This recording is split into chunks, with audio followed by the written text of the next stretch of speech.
নিজেরে পুরো megastar feel হইতাছি। Shakib Khan রে ফোন দিয়ে ক বরবাদ টুতে যেন আমারে রাখে। আরে হুজুর খবর কিছু রাখেন, বরবাদ টুতে আপনারা রাখবো, নিশ্চয় রাখবো। তো এই অ্যাক্টর হিসেবে না, খাবার টেবিলের খাবার হিসেবে।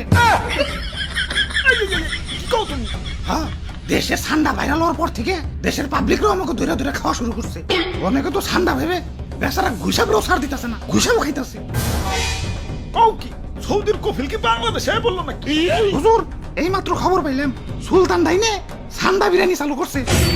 আই থাক, এতক্ষণে কাম হইছে, বংশ তো নির্বংশ হয়ে যাবে।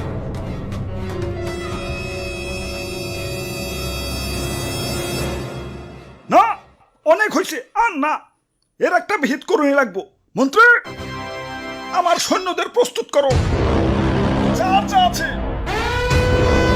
সব কিছু নিয়ে এয়ারপোর্টে হাজির হও। দেশ ছেড়ে পলাই তুইব। গুইসাপ, তোমরাও চলো, যে দেশে ইন্টারনেট নাই ওই দেশে যাবো।